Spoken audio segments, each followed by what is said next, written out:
SKT, the amount of growth that they have made throughout the groups, it feels like that they have found their form and they are looking scary moving into the best of fives. Facing SKT is a very big challenge, and yeah, they are SKT, you know, there's not much to say. But we want to win the whole thing, and SKT is just the first step. And that is a clean path to victory! SK Telecom, they're going straight for the Nexus! I think the key things, we just kind of play as we did before, and I think we can take them now. They're going for it. Wonders moving in. If the Abyssal Void collapse, Taker's able to find that Emperor's Divide, keeping himself alive, but only for a moment. Perkz grabbing the kill. In back-to-back games now, the European hopes have destroyed SK Telecom. G2전에 2연패를 했는데 지금 보면은 G2는 좀 연패를 좀 많이 진 상태이고 저희는 연승도 하고 기세도 탄 상태여가지고 저희가 좀 더 적극적으로 할 수 있을 것 같고 졌기 때문에 꼭 이기고 싶습니다. 이번에 저희가 MSI 우승을 못하면 또 저의 국제대회 커리어에 빵꾸가 나는 거라서 굉장히 아쉬울 것 같고 우승을 목표로 하는 팀이다 보니까 4강전은 반드시 이겨야겠다는 마음가짐입니다. I'm confident that they're going to show up, and I'm confident that Faker will play really strong in the series. Faker has never lost in an international tournament before the final, so I'm pretty excited to give him the first loss.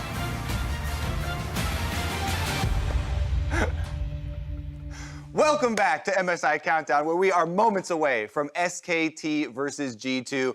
Spawn and I have been looking at Clid this entire tournament. He is an exceptional jungler, and many have said even the MVP of the entire tournament so far. Yeah, and whilst SKT, renowned for their methodical mid-game play, this guy is all about the early game. You see his first blood rate, he's KDA at the tournament, but it's just not all about those ganks. Exactly. It's not just about killing your opponents. It's also about his first place in wards place and wards cleared per minute out of all junglers in the entire tournament. So let's take a look at some of the cerebral play that you get from a jungler like Clid. He does a lot of work to get himself in place to make those big game-changing plays. And I want you to notice on the mini-map, the ward on the blue buff right now of the Team Liquid lineup. So they know exactly where Smithy is starting. Smithy wants to go from red and get into the bottom lane to impact a gang. So as we roll out this clip, notice that as soon as Clid takes his red buff, he's going to make a V-line for this bottom lane, going around the wards, using the blast plant, and impacting the game.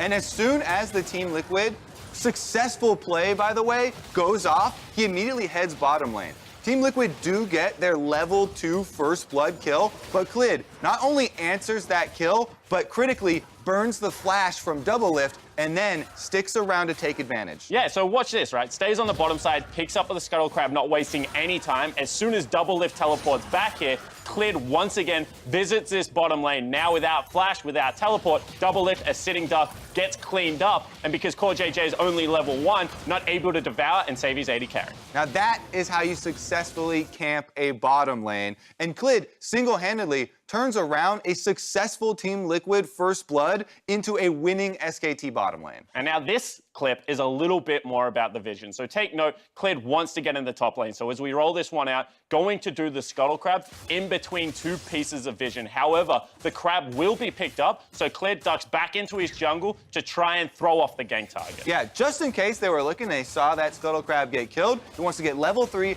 off of the blue buff here. And look at those two wards. For a regular jungler, there is no way to gank this Sylas, get your Kennen ahead, let the Kennen use that range advantage. But for Jarvan, he has more options. Yeah, it certainly does. So he's going to pick up the Gromp, get that level 3 we were speaking about, and then going to head back into the Baron Pit. So as we roll this clip again, you'll notice that Clid doesn't, once again, waste any time. He's such a decisive pathing jungler, will go in between the vision, so will not be seen by the Shy, and times his gank very nicely with a creep wave, so the Shy only gets notification at the very last moment. And because he's got his blue buff, cooldown for his EQ is back up, and it is a successful SKT first blood. Now that is a really good offensive look from Clid, but he also plays defensively. He can recognize the enemy team's win condition. Elise and Jace is a very classic matchup. Jace, super hard winning lane, pushes up the minions, and then dives their opponent with the Elise, dropping tower aggro with Repel. However, because this is going to be the bottom side start here from Jankos, Clid knows that he needs to be able to pick up not only his red buff, but an additional 3 camps to be able to get the level 3 for the dive. Clid on the Lee Sin has a better option here. He has a 3 camp clear to level 3, including blue, red, and Krugs, and will be able to get to the top side of the map first. Exactly. He positions himself here. As you see when we zoom out the mini-map, for the play before it even happens. Expecting the gank, Clid positions himself defensively, and single-handedly, he will now ward off a G2 First Blood and G2 denying a cannon minion wave from Khan. Clid now going to exchange with Cap, and he even sacrifices his health bar to ensure that they don't give up the First Blood and that G2 don't get anything out of their roaming mid laner or their jungler pressure. And this is 2 creep waves for Khan. It also means he doesn't have to burn any summoner spells, including the crucial TP, because we know this lane is going to come under fire as the game progresses. And notice the recall in the lane. It's just the little things that junglers can do to keep their top laners safe. Offensive, defensive, Clid does it all. He is SKT's early game, and he is going to be a big factor in this series. Dash, take it back.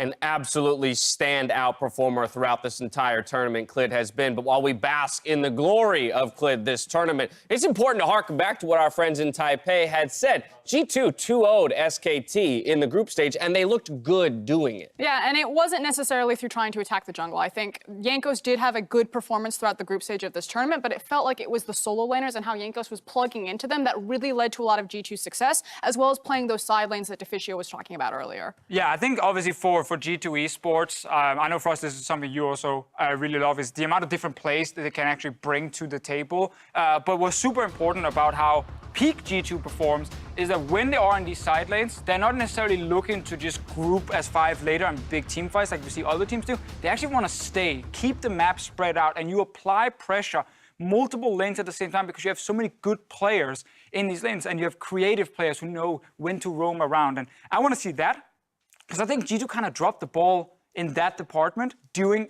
the later half of groups. When they had so much success against SKT, I remember it very distinctly, where SKT took the Scuttle Crab in front of the Baron, they cleared out all the wards, they had something like an Azir, and then they're like, okay, we've secured this. G2, there's no way that they can go for this objective, and they leave. But the thing about G2 is they don't care about traditional League of Legends. They don't care about the rulebook, they throw that all out, and they immediately turned on the Baron, and they catch a team like SKT off guard. So don't play standard with them. Play with your food, play aggressive, play high tempo. Well, that's how EU does it. G2 is squaring up against an SKT who has challenged the buckets or baskets people want to put them into.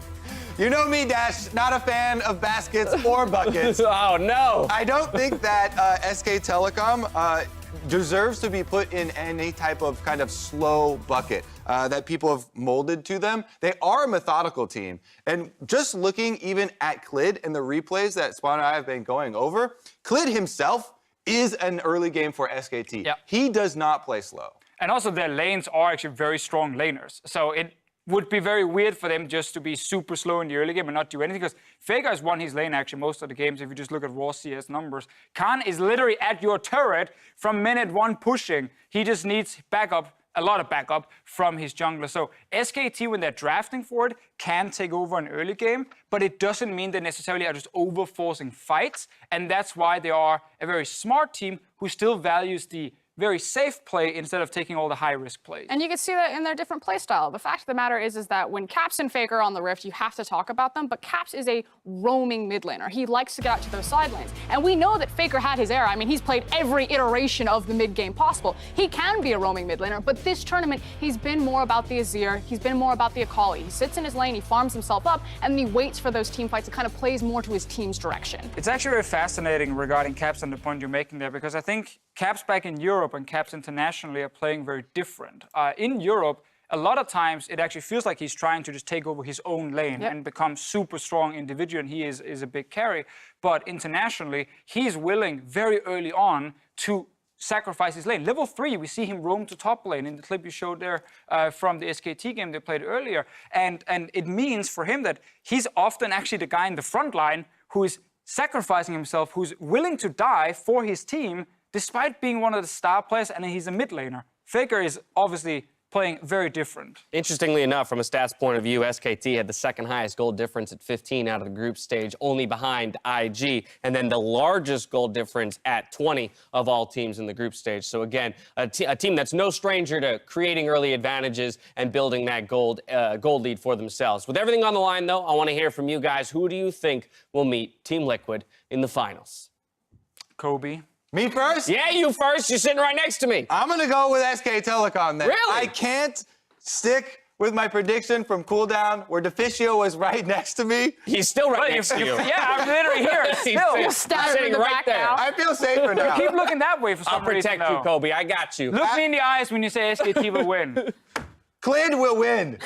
I was reminded last night of a very old saying in League of Legends. Yes?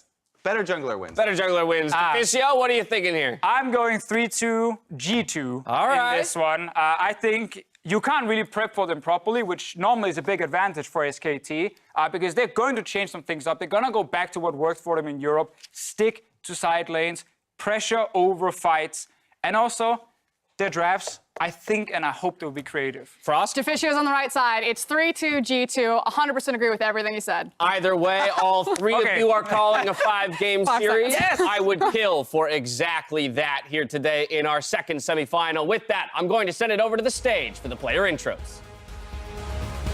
Hello，所有来到和平篮球馆现场以及在线上电视上收看的观众朋友，大家好，大家好，大家好，안녕하세요，Hello everyone，我是主持人丽珍。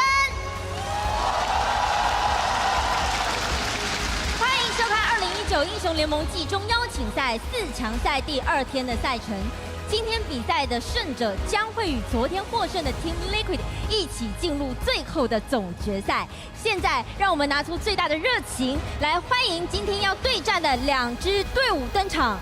首先，让我们欢迎蓝色方的队伍，来自 LCK 赛区的 SK telecom T1。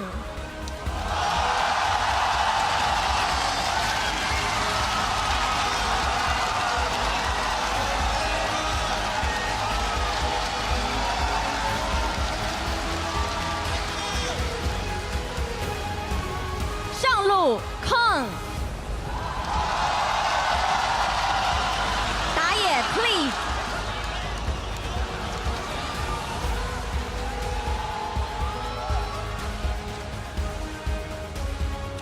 中路 Faker，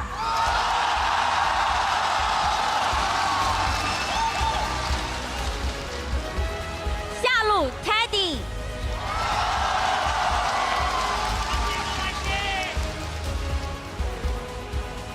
辅助 Mata，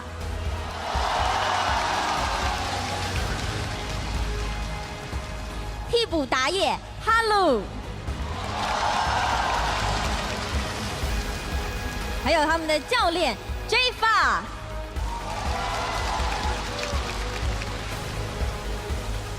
让我们再次热情的掌声欢迎 SKT 战队。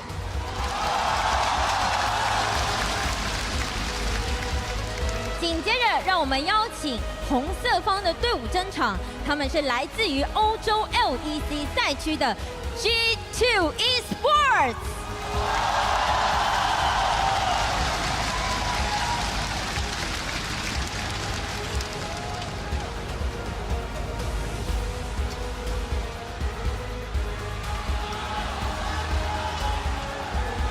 上路 Wonder。Youngcos，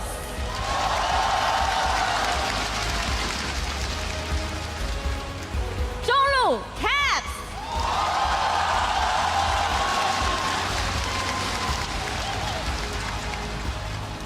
下路 Perks，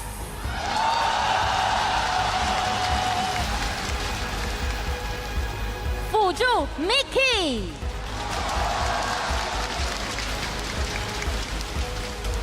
替补辅助 Promise Q，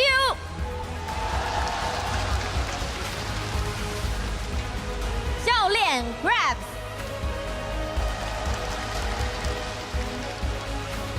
让我们再次热情的掌声欢迎 G2 战队。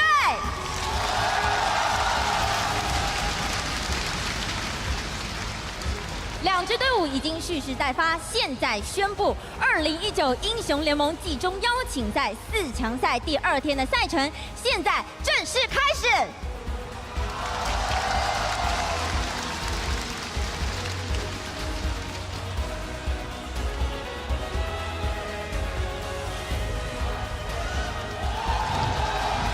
Welcome back! We're just about ready for SK Telecom to take on G2 Esports. I'm Quickshot, joined by Vedius and Papa Smithy.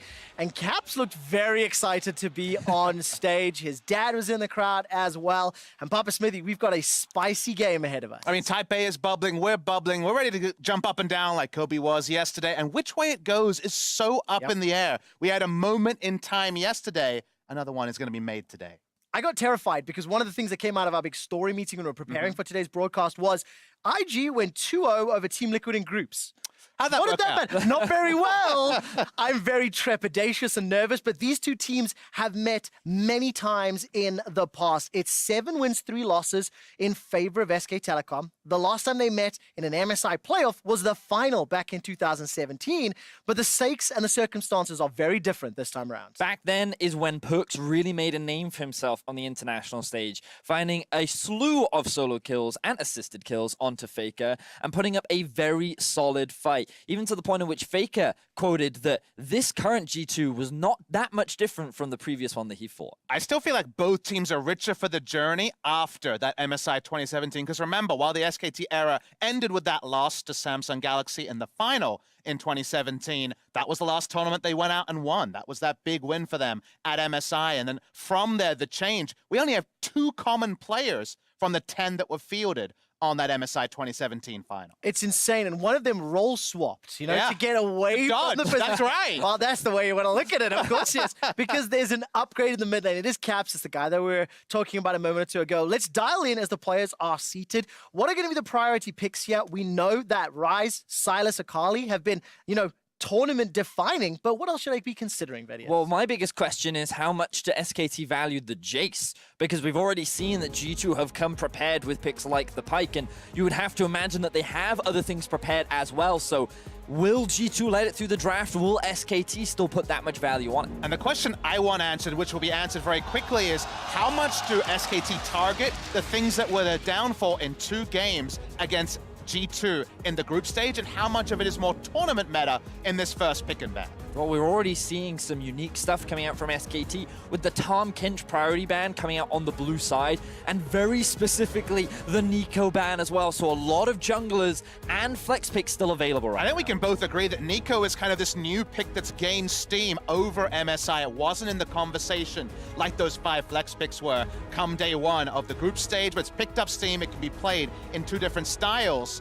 SKT gonna ban Jace away, so the Jace first pick that of course provoked the now infamous top lane Pike is going to be banned on blue side by SKT. Now, I wonder if G2 choose to ban the Silas here, or whether they and look to leave both junglers open. That would mean that SKT could get priority on Klid's Jarvan, who I believe is the best Jarvan player in the world, with an answer then for themselves at the rec side. If both junglers are up, Galio looms as kind of a possible first pick. It's away from the flex picks, but it is something that can be so powerful, and it is a Silas ban. So this means that Jarvan is just preferred by Klid, going for what has so far been a warrior build every time. He's played at 2 games, both wins, with a KDA of 12, 2, and 23. Now, Galio is open, and that is also an undefeated pick for Mata, but holy moly, Sona Taric, do they do it? Well, they could. G2 played it in the finals up against Origin. Oh, they're instantly going to lock it in. SKT, they've let it through the draft. Papa Smithy, does Teddy play Draven?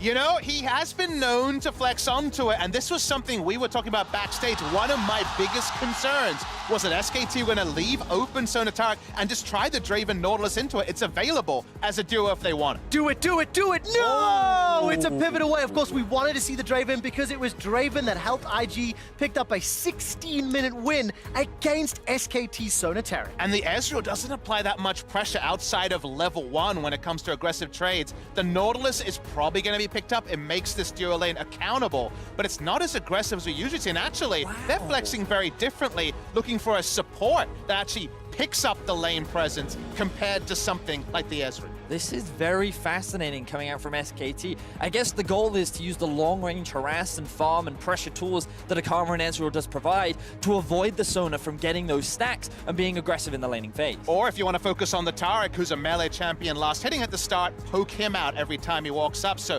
poke, but not necessarily the all-in kill threat of a Draven Nautilus. Now, excuse my goldness here, but what are the chances that's a top karma? Let's see how the rest of the draft plays out. I just want to throw it out there, as it looks like G2 Esports have locked in Irelia as we enter phase 2. So now the issue that G2 is going to face is that SKT can ban away the Rek'Sai and a potential second jungler, which means that G2 are going to be limited in that jungle pool, whereas for G2, because they get priority, they can look to ban away some of the obnoxious top laners that Card could want to grab up for himself as a blind pick. But if we're going to use the word methodical to describe SKT's composition and just the way SKT has played largely this tournament, very much getting themselves into a position where they know their power level. We kind of know the Sona Taric's power level as the game goes on becomes very, very high towards the sort of time where SKT have been sweeping over opponents. So how can they keep that high tempo up, especially if G2 can show us a comp that can actually deal with Clid's impact on the early game? What fascinates me is that the direction that G2 is going for is very much a team fight style of composition, and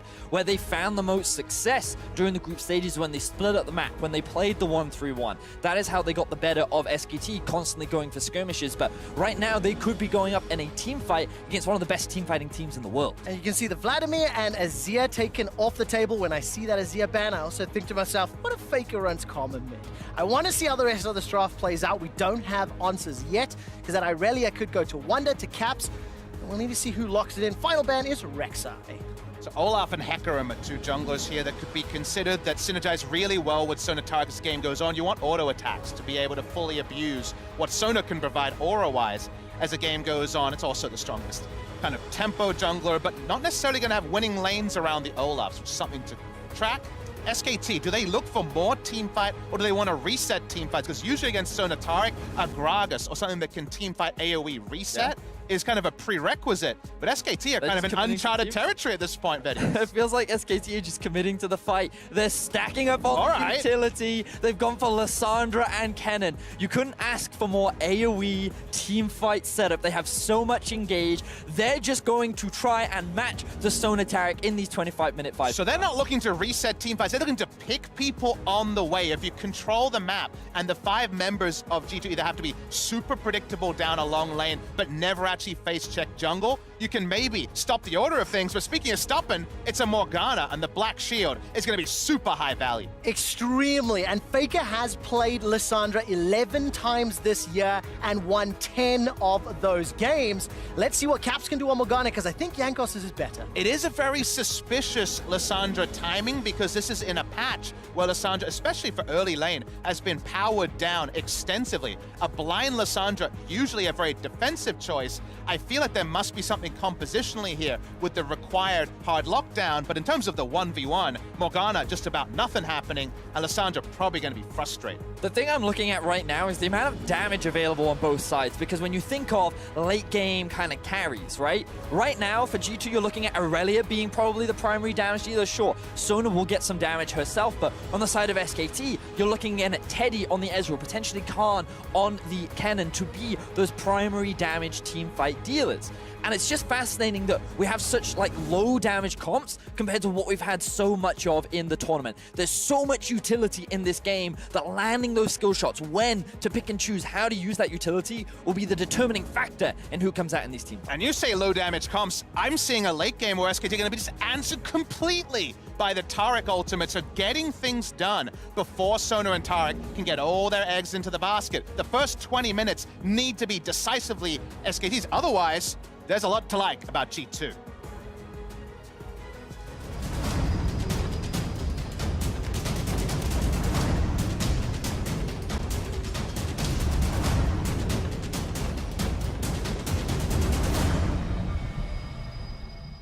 And welcome back. You're getting a glimpse of the MSI pedestal just a moment ago, where the winners of this year's mid-season Invitational will have the trophy displayed with their name for at least a month after the event. It's going to be a very hype, and we need to see whether or not SK Telecom or G2 Esports will have a shot at the title. G2 with a creative start.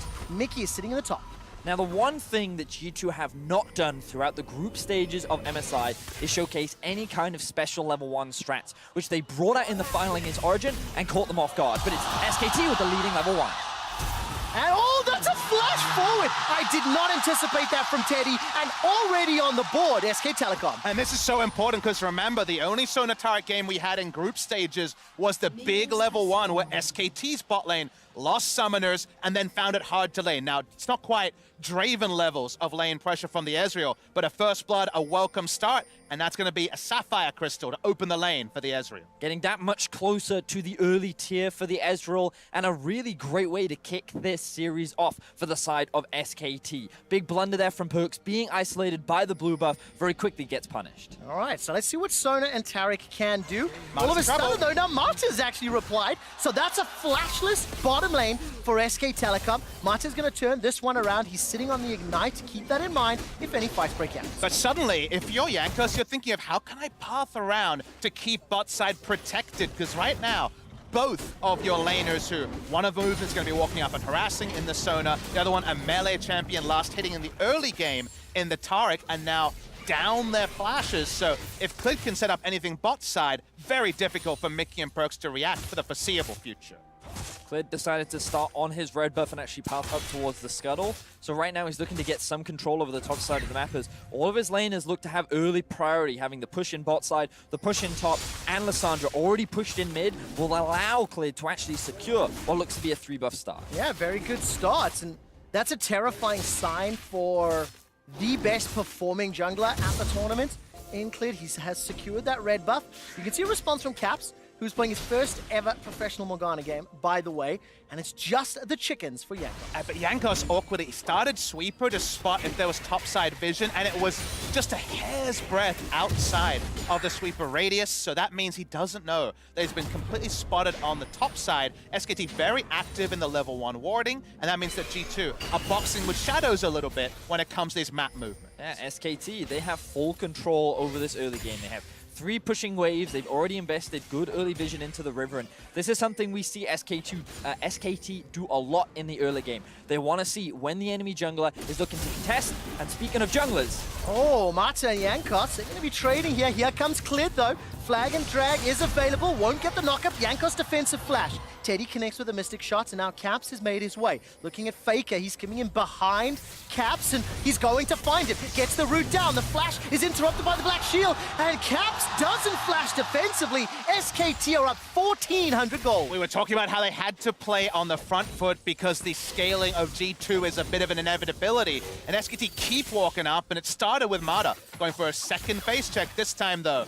Able to get another kill, and all Caps can say is he holds onto his flash, but not his life. SKT once again pushing this early game advantage even further and further ahead of G2, and it just feels like very simple mistakes coming out from the side of G2, and a lot of props to Clid once again reading the enemy jungler and being there to support this SKT in the early game. And interestingly, if you kind of step back and see how this game is washing over you, my kind of feeling from it is that G2 are kind of surprised to see Sona Taric up and a default into something that's worked for them in the past, but SKT, from their active level 1 towards their pathing, seem to have much more of a strategy to play against it than honestly they did playing with it. Well, take a look at this. Teleport coming to the bottom lane. Perkz has channeled it already. Caps has made his way down. Remember, it's flashless Mata and Teddy, but it's Jankos that's in trouble. He can't kill Mata. Now G2 are retreating. They invested teleports from mid and from top, and it backfires. Indecision comes out from G2. We saw the Taric stun sitting on top of Jankos, but he hesitated. He backed off for a second. They missed the stun and then decide to commit anyway. SKT were waiting for that overextension because the moment it happens, Faker's TP comes through, Clid arrives in the nick of time, and immediately SKT find themselves with their 3rd early kill of the game. And that clarity of those calls, I think, is on full display. Vedius could catch there because right now it's just another TP that comes in instantly that punishes Jankos when he finally does decide to go aggressive. In the meantime, Khan and Wonder have been very isolated, but if you remember, there was wards and Clid path around topside scuttle, so the Cannon's happy to walk up and freely get klepto procs, he's not respecting enemy ganks. Yeah, definitely not. And as it stands, G2 Esports are down 2,000 gold. Now, I do want to remind everybody that G2 Esports did fall behind when they ran the Pyke into Khan's Jace. And it was mid-game skirmishing, as well as Pyke's passive, that really helped them get back in the game. G2 cannot afford to fall further and further behind because they need that time to scale. I mean, the difference between that game and this game is G2 don't have a composition that's built for those mid-game skirmishes. They're going very much on the scaling teamfight angle, and with the fact that SKT have this kind of a lead, it means that they're better set up to force those fights at a point where they are stronger before G2 can really contest. And of any team at this tournament, you definitely look to G2 to say, in the mid-game, what tools do they have to rewrite any level of poor early game and be super decisive at map rotation and picks to turn the game around? And I take that point with the Sona Tarek, with the more predictable comp.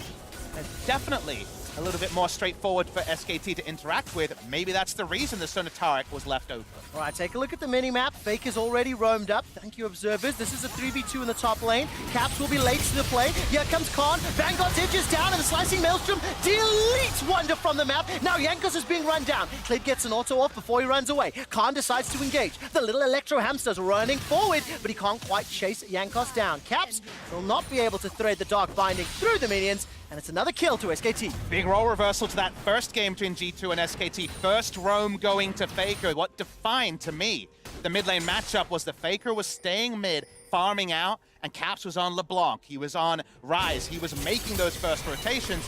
Big change this time for SKT. And this time around, it was Faker who has priority in the matchup.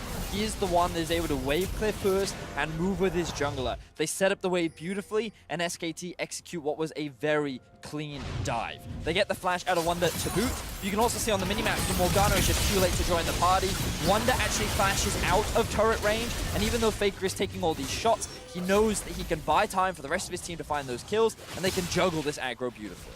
These first rotations are definitely a product of those early wards top side and then a control ward that has only now been cleared out around the red buff for G2. So nice capitalization from SKT, but just again to confirm expectations, we really see a lot of late game scenarios that G2 win from the power of Sona Tarek, both vision setup and team fight. Therefore, SKT need to continue this. It's never enough until you explode Sona and Tarek's next. And it's so important to see SK Telecom continue to adapt. Seeing Faker roaming first, which is something he didn't do against Caps. Seeing 4 kills on the board for SKT already, they're ramping up the tempo. And I've got some numbers just to show you. LCK teams, on average, their kills at 15 minutes. If you go back to MSI last year, average 2.2 kills at 15. They escalated a little to an average of 3.1, and this is the year their career to its level underperformed. And now at MSI, 4.6 is the aggregate for And it's actually a counterpoint also to the regular season, where SKT was still playing the largely LCK killer style and going for much slower games.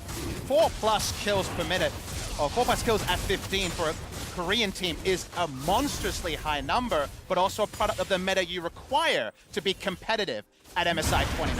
All right, let's see whether or not G2 can get on the board. Dark Binding into Soul Shackles will cause a self-cast for Faker. So trade of ultimates, nothing further. Jankos did arrive, but simply too late to the party. And SK Telecom, they will secure that dragon. Now there's a fight in the bottom lane. That's a very good route from Marta. Perks and Mickey turning this one around. No access to the Perks ulti yet. Crescendo's on cooldown. Summoning Heal was in fact used by Mickey, and it's just a lot of trading. I keep waiting for the explosion to happen, but there's just not enough damage yet. But you can also see how this 2v2 works in favor of SKT. Rather than go for those all-ins, rather than try to execute the Sona Tarek lane, they've actually built up a very massive lead. And remember, by running the Kleptomancy as well, he can just continue to land this poke and force this duo underneath their tower, where you're still stacking up a lot of gold on the Ezreal. He's now sitting at 4.2k right now on a 2-0-0 Ezreal. And it's not like the Sona or the Tarek have a big lead over the Karma, so it's about a 1,400 gold lead so far for SKT. Now, the moment that we see, Sona has cashed in her quest. She can start farming, so she has 2 types of income as bot lane.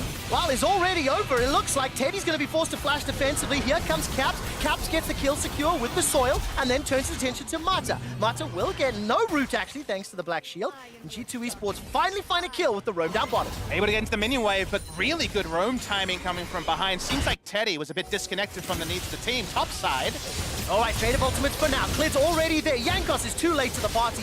And Wonder, who is already down 10 CS, concedes a second death.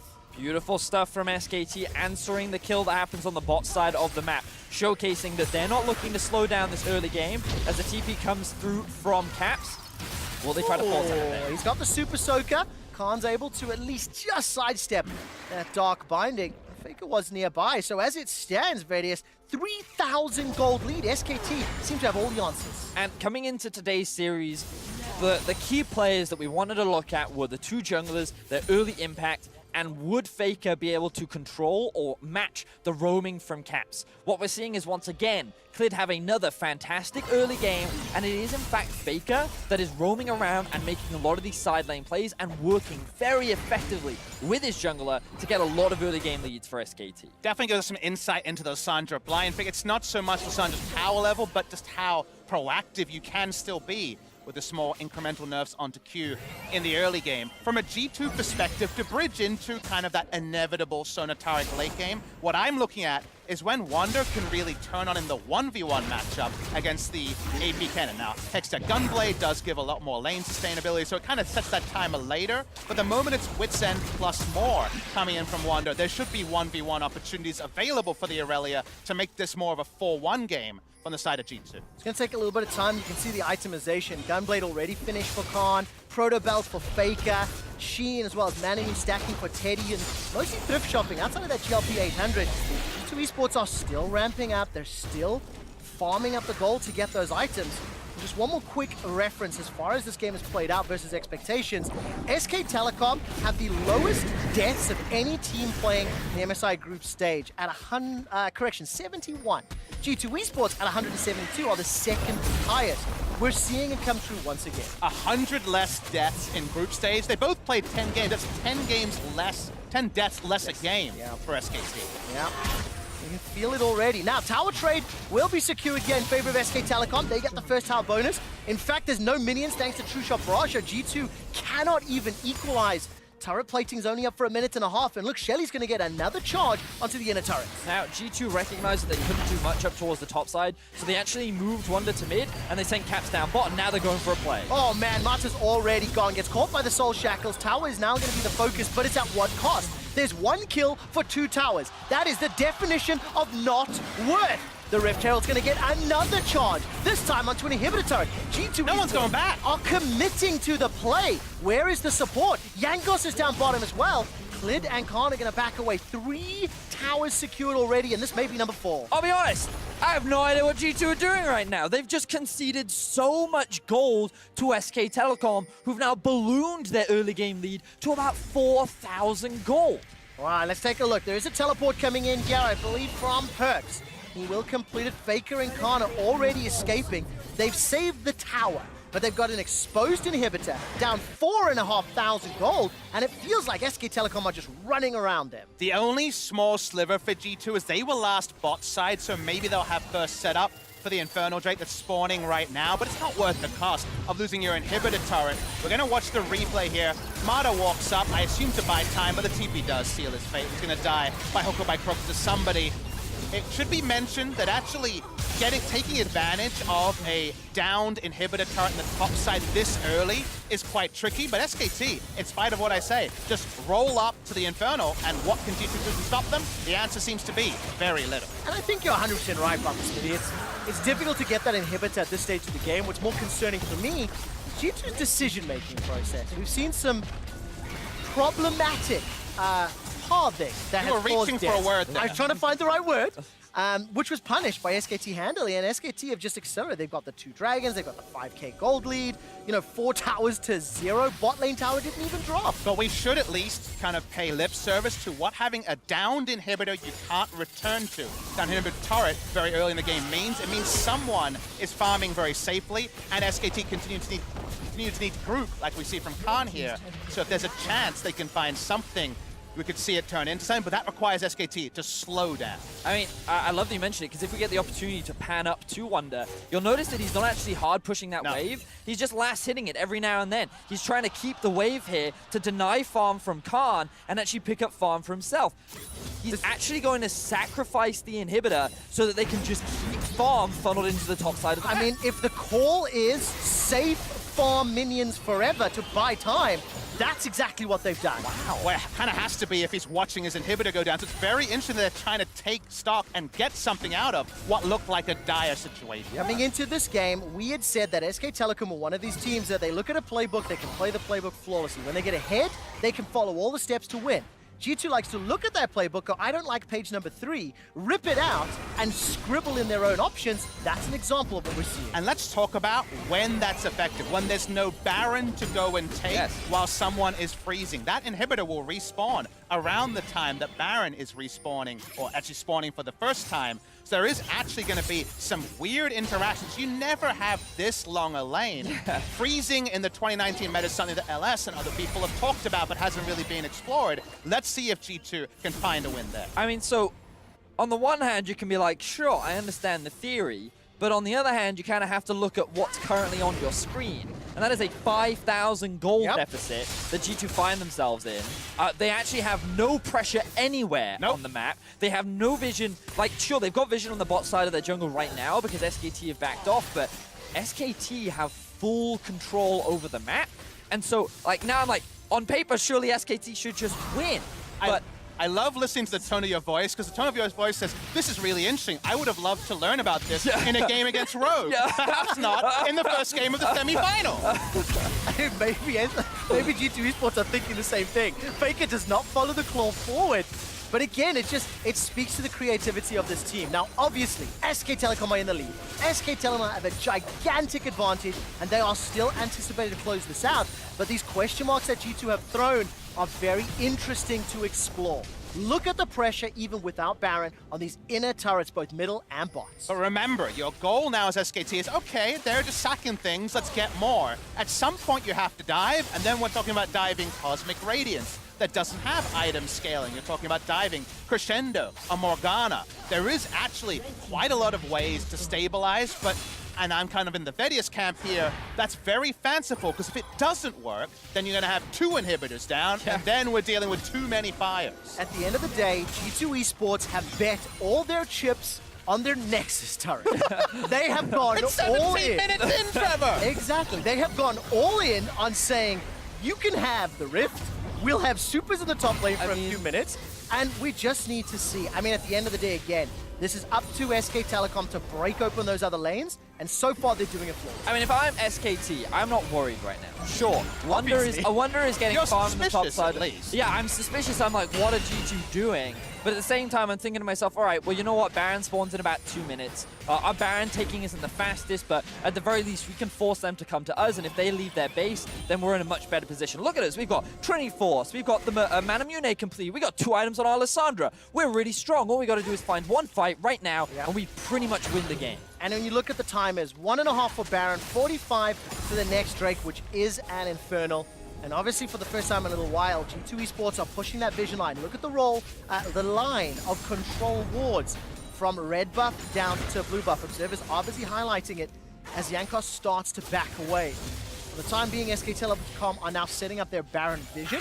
And again, I think some of these AoE spells, you know, if G2 can pull them off, great, but it is a very, very, very big deficit, so we cannot have any room for error. So because of kind of the intentional lull in the game G2 caused by allowing their inhibitor to go down, we can only really rate them on how they deal with contesting Baron, and it's very tricky. The same pick power that allowed SKT to roam early to top and bot is going to catch people on the way, so how they set up here with some tanky members and some temporary invulnerability is going to be fascinating to see. They're probably not so excited to see that's a second Infernal spawn for SKT. Yeah, that just means that SKT are even stronger than they already are. You know, they've hit a very powerful mid-game spike. Having the additional damage of the double Infernal is nothing. something that no team wants to deal with. And on top of that, I just want to draw attention to the experience as well. Notice that Khan is still the same level as Wonder. The bot lane is still the same level as... Ooh, we see a pick. Oh, we do indeed, but on who? Cosmic Raiders comes down there, buys so much time. Look at the power of Sona and Tarek, but crucially, those ultimates are not available. If SK Telecom keep pressuring, then there's trouble for G2. True Shot Barrage forces a defensive retreat. The tower falls in the interim, and Caps is finally leaving top lane. He finished his recall, now the inhibitor turret's under pressure. Teddy is so strong, has Ardent Sensor on top of 2 items. They're not looking for the Baron at all, and Wonder's coming from the flank. All right, the Dazzle will not find a target. G2 are so low. Jankos has got to be very, very careful. Wonder fencing his chances. Already gets one. That's a second kill for G2. Vanguard's Edge buys some time, but look at Teddy. He's flashed away to the right. Faker is down, taken out by Caps, but at what cost? Here comes Clid. Dragon Strike as well as the Karma Q picks up a kill. Now Teddy's running onto Perks. He's got double buffs available. But look at the power chords from Perks. He's in so much trouble. Instantly taken down by Teddy. It ends up being a 2 for 4 in favor of SKT. It's not done yet. The ace is available. Caps throws out the Super Soaker. Dark Binding as well as the Tormented Shadow. He gets taken out by Faker though. And this is a one-sided fight in favor of SKT as they secure the ace 20 minutes into the game. But Teddy's so greedy to kill the Morgana, they're not actually going to get an inhibitor from this play. They get 2 inhibitor turrets, but he just chased for a further kill on Caps, and that does delay what may now be a turning point for G2. But we saw SKT just group and force the fight. They said, G2, you have the challengers, otherwise we're going to keep taking these towers. And once you lose this mid-tier 3, Baron is just ours for the taking. So G2 finally decide to go for the fight. Wonder tries to go for the flank. And while initially it looked quite positive for G2, you then, as the fight progressed, saw the gold gap between the two teams. They just couldn't keep Teddy accountable on the side of the fight. They can only deal with what's in melee range with them in the front and the dazzle range, and unfortunately Teddy is doing nuclear levels of damage right now. But the map reset doesn't actually gain SKT anything other than having to siege onto a turret. They don't down any inhibitors, so actually G2 can push out and contest what may be the kind of clincher for this game in the Baron that SKT will no doubt be looking for. So Papa Smithy, after seeing G2 play out that fight, looking at the investment that SKT have had to make, execution is calling for Clid, QSS for Teddy. Now Teleport will just about finish. No, it does not. Wonder will go down. Do you think this is a positive sign for G2? That additional gold investment? Okay, not Wonder. Question before he's dead, buddy. You know, and seeing that G2 still have some teamfight prowess, but the gap just feels too big right now. You definitely understand the on-the-fly shot calling, but it's fanciful rather than intentional. You never want to choose to give up an inhibitor with that little pushing on your own. So you see the genesis of it. The result, though, let's see. All right, Dark Binding will tag out Faker. He's dropped pretty low. Khan's spell shield will get popped, and Teddy is putting pressure in the mid lane. Look at those Mystic shots. Very good sidestep from Mata. He gets out of range of that Dark Binding, and G2 have defended the bottom turret. That's right, SKT are looking for a third inhibitor turret rather than a Baron start or taking an inhibitor. So again, SKT net neutral. After 2 times we've seen them get what on paper was another match-ending victory. I legitimately thought that they would just immediately go to the Baron there, right? Rather than try and force down these inhibs with a numbers advantage and with many of their ultimates still available, I felt like they could have forced it, but instead they decided to just keep the pressure in.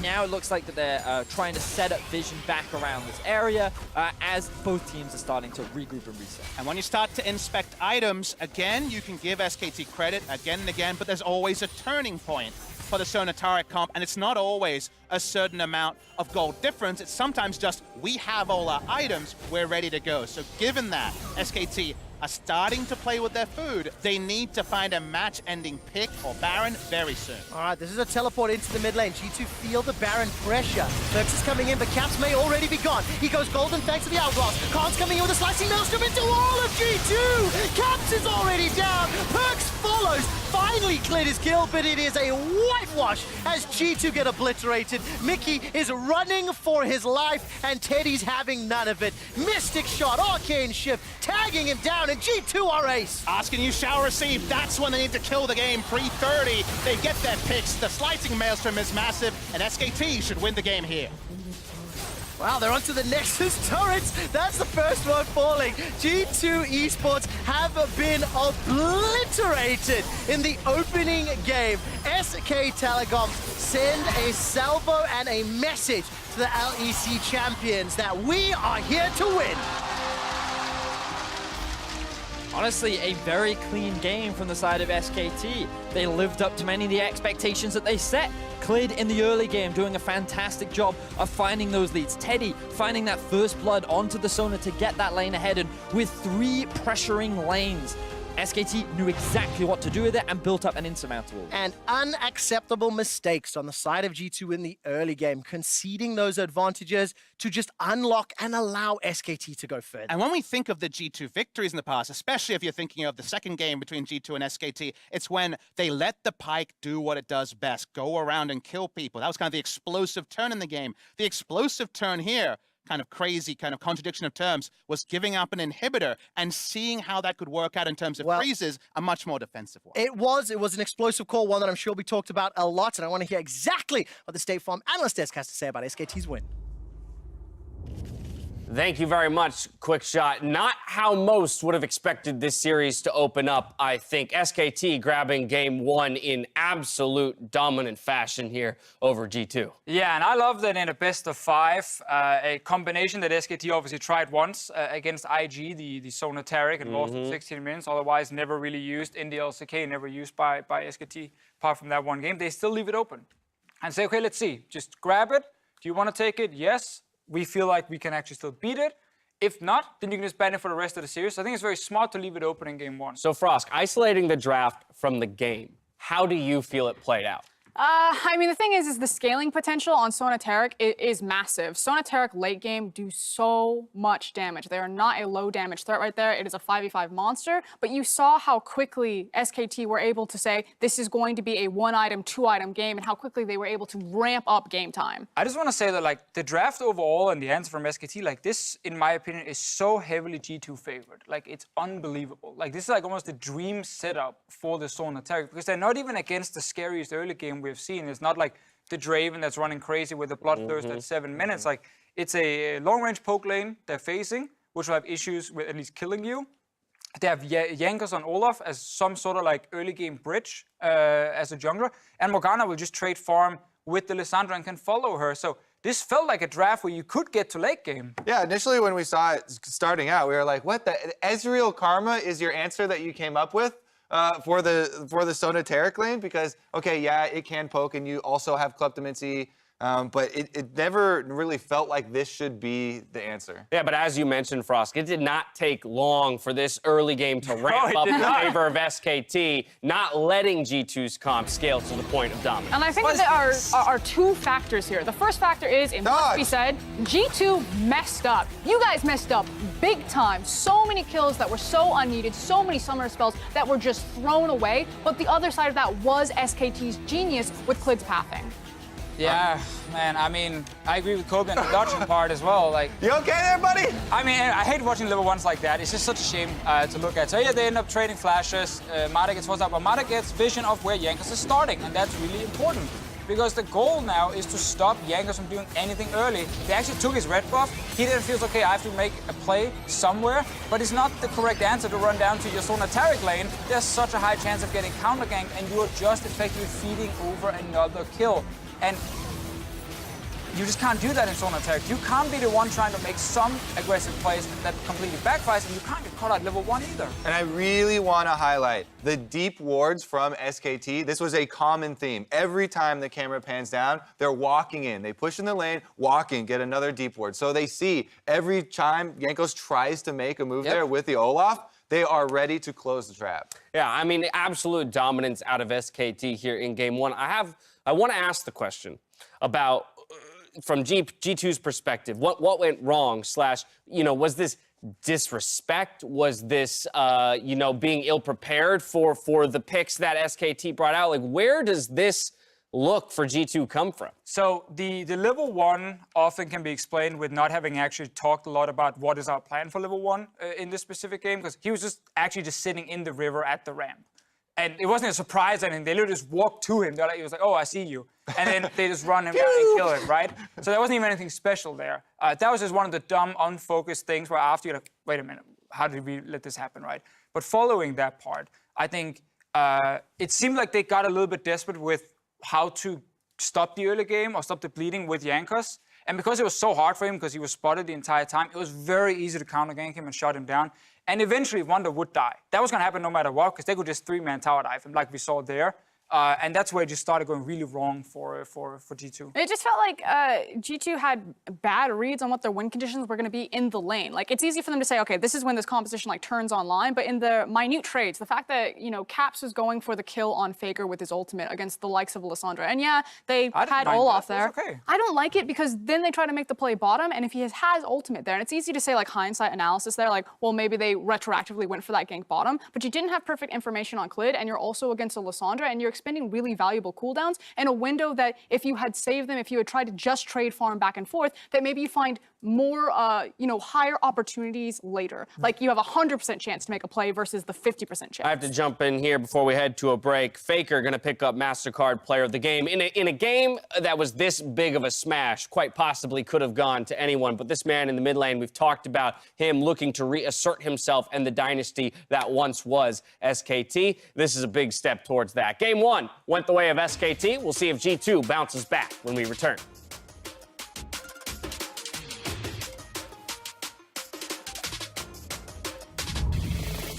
Looking at Faker, he's coming in behind Caps, and he's going to find it. Gets the root down. The flash is interrupted by the Black Shield. Perks has channeled it already. Caps has made his way down. Remember, it's flashless Mata and Teddy, but it's Jankos that's in trouble. He can't kill Mata. Wonder fencing his chances. Already gets one. That's a second kill for G2. Vanguard's it by some time, but look at Teddy. He's flashed away to the right. Faker is down. Taken out by Caps. Now teleport will just about finish. No, it does not. Wonder will go down. Khan's coming in with a slicing maelstrom into all of G2. Caps is already down. Perks follows. Finally cleared his kill, but it is a whitewash as G2 get obliterated.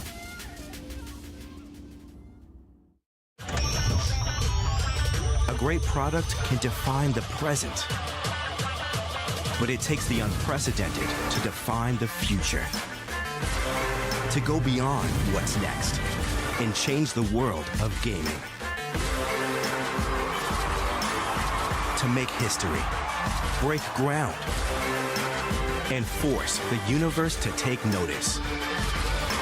The world's most powerful and most upgradable gaming laptop with Intel Core processors, the Area 51M, defines the future of gaming.